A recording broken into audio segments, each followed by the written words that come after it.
Risque 1 an de prison. C'est le prix à payer en France quand on refuse d'être complice des viols de son enfant. Comme vous le savez, la justice marche sur la tête. Vous avez de nombreuses mères qui essaient de protéger leurs enfants de leur père, qui font des choses horribles sur ces enfants, vous le savez. Elles ont toutes les preuves. Là, vous avez le témoignage d'une dame qui dit qu'on retrouve de l'ADN sur des toys. De l'ADN de quoi, à votre avis? De l'ADN du bébé. On ne peut pas faire mieux comme type de preuve. Elle a aussi même des vidéos qui montrent que ce papa manipulait ses toys avec le bébé. Qu'est-ce que vous voulez que je vous dise? La justice condamne cette mère parce que le père est présumé innocent. Alors je veux dire, mais la justice, c'est une... je ne sais pas quoi vous dire. Va lui laisser l'autorité parentale, ordonner des visites médiatisées dans un centre qui ne fait pas de visites médiatisées et qui m'explique qu'au bout de 4 visites, il aura la possibilité de sortir en étant seul avec ma fille. Eh bien, heureusement que mes craintes sont entendables et forcément, je ne l'emmène pas. Le 2 novembre 2023, je suis convoquée au tribunal de Grenoble comme mise en cause pour non-représentation d'enfants. Elle est un peu sotte, voilà, je pourrais employer un euphémisme. Présume. Alors, vous voyez, c'est pour ça que moi, cette notion de présomption d'innocence, je la déteste. Mais vous ne pouvez pas savoir, je la honnie à quel point. Parce que PPDA est présumé innocent. En fait, c'est ça le truc. C'est que la justice, c'est comme, comment vous dire, comme une sorte de programme un peu stupide. Vous savez, les programmes d'ordinateur, on n'a pas prévu l'option B, donc ça n'existe pas. Enfin, voilà. Alors, il y a les avocats qui sont un peu pervers, là, vous savez, qui arrivent à arranger les choses et à trouver le vice de procédure qui fait que l'autre ne pourra pas vraiment... Donc, oui, mais avec les toys, non, c'est pas parce qu'on a retrouvé de l'ADN du bébé, je vais vous dire, c'est tout à fait possible que le père ait manipulé le bébé, et puis qu'après, il ait manipulé les toys, et puis qu'après, il ait remanipulé le bébé, et que finalement, qu'on retrouve un peu d'ADN à des endroits sur le bébé, même dans son intimité, qui soit en fait, rien ne prouve que ce soit le toys directement qui ait été en contact avec le bébé, mais ça peut être les mains du père, les orifices, lorsqu'il a fait la toilette avec ses mains, puisqu'il avait touché le toys avant. Voilà l'avocat. Pour moi qui ira, brûler quelque part. Je risque 1 an de prison. C'est le prix à payer en France quand on refuse d'être complice des viols de son enfant.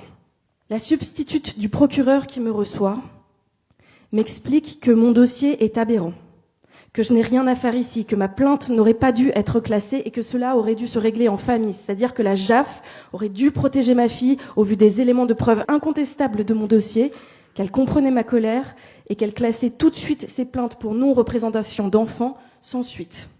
1 mois après, je passe en audience. Le juge des enfants va être très clair. Je la cite. « Madame, si vous vous obstinez à ne pas laisser votre fille avec son père, ça va se retourner contre vous. Ça va ruiner votre vie et vous allez tout perdre.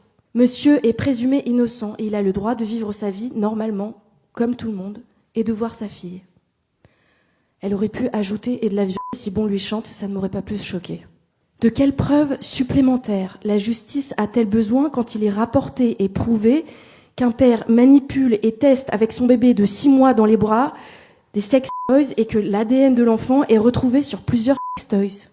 Malgré l'absence de condamnation pénale, monsieur est certes présumé innocent, mais cela veut-il dire pour autant que les faits ne sont pas constitués?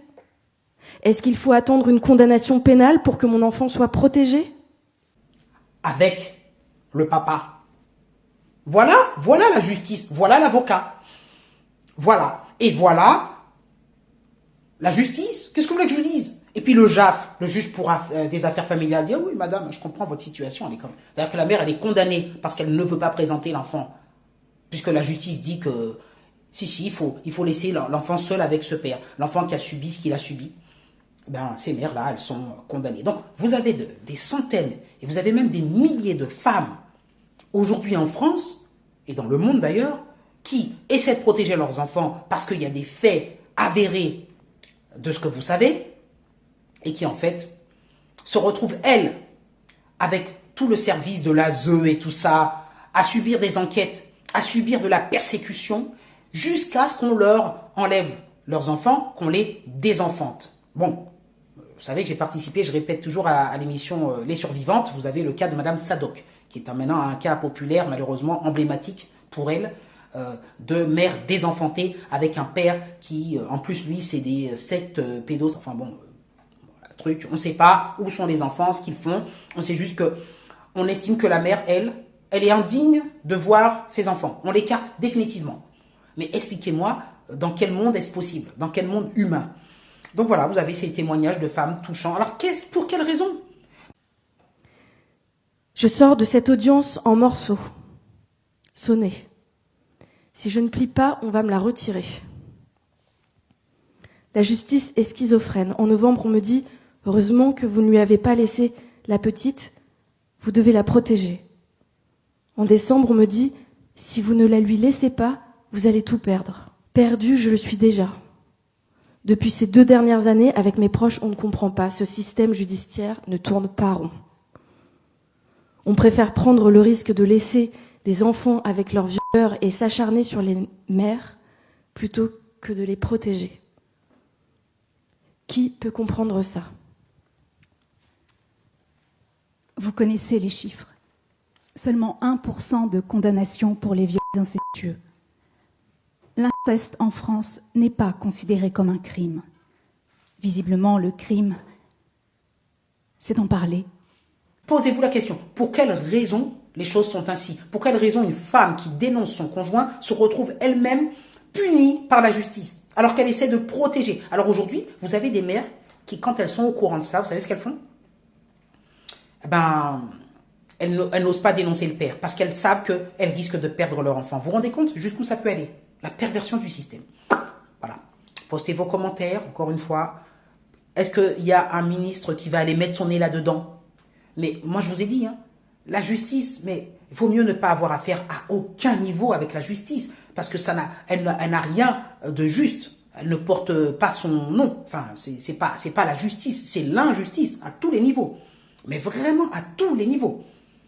Les puissants sont protégés, Betaram, Bayrou, tout ça, la justice ne va jamais les inquiéter. Mais les petits, ah là là, vous faites un petit truc, machin, hop, elle vous lâche pas, vous l'avez sur le dos.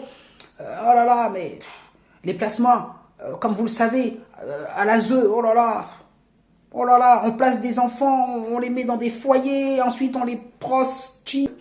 Vous savez, des gamins, des mineurs de 13-14 ans, tout ça, qui font ce qu'on appelle des passes, des trucs là, dans des hôtels, des trucs. D'autres sont battus, on les retire de leur foyer, alors certes, il n'était pas idéal, mais enfin, dans lequel il se passait un tout petit truc. On les sépare de leurs parents, et ensuite ils subissent des sévices, des trucs. Voilà, c'est ça la justice, c'est ça le monde de la protection de l'enfance. ASE, aide sociale à l'enfance. Postez vos commentaires. Je sais ce qui m'attend. Je connais le sort réservé aux mères qui refusent de laisser leur enfant à leur bourreau. Les cas de transfert de garde ou de placement sont légion. Mais comment pourrais-je amener mon bébé retrouver le monstre qui l'a agressé? Je ne peux pas. Je n'y arrive pas. Quelle est la logique de la justice? Qui protège-t-elle? La justice préfère aujourd'hui punir le parent qui coupe les liens avec le parent agresseur plutôt que de punir celui qui agresse son enfant. C'est le message adressé aux mères qui tentent de protéger leurs enfants de leurs bourreaux. L'on nous dit qu'il est de l'intérêt de l'enfant de maintenir un lien avec chacun des parents. Mais n'existe-t-il pas un intérêt supérieur de l'enfant de le protéger des agressions commises par l'un de ses parents? Nous vivons un cauchemar avec mon entourage, cherchant quotidiennement des solutions. Comment faire pour la protéger? Je vis dans la peur. Cet homme n'est pas son père. C'est son violeur. Je croyais que la justice était là pour protéger les gens, que c'était un principe moral et que la morale avait un but précis dans la cohésion sociale. Il n'en est rien. C'est un joli mot qui porte l'espoir d'un monde meilleur. Mais dans les faits, la cohérence de ce système s'arrête là.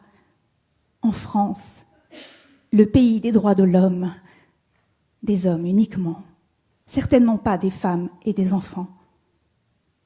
Pourtant, ma fille devrait avoir le droit de grandir sans être violée toute son enfance. Comprenez bien, je n'ai rien à gagner dans cette histoire. Nous étions mariés, nous venions d'avoir un bébé. La construction de notre maison arrivait à sa fin. 10 jours avant même le dépôt de plainte, nous avions commandé la construction de notre piscine. J'ai vu toute ma vie partir en l'air, mais je devais protéger ma fille. Car oui, en tant que mère, c'est mon rôle, mais aussi le vôtre, celui de la justice.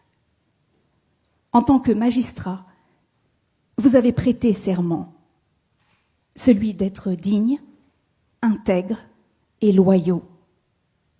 Alors si vous rendez vos jugements au nom du peuple, protégez nos enfants. Arrêtez de nous torturer et de sacrifier nos enfants. Nous ne sommes pas que des numéros de parquet. Vous avez nos vies et celles de nos enfants entre vos mains.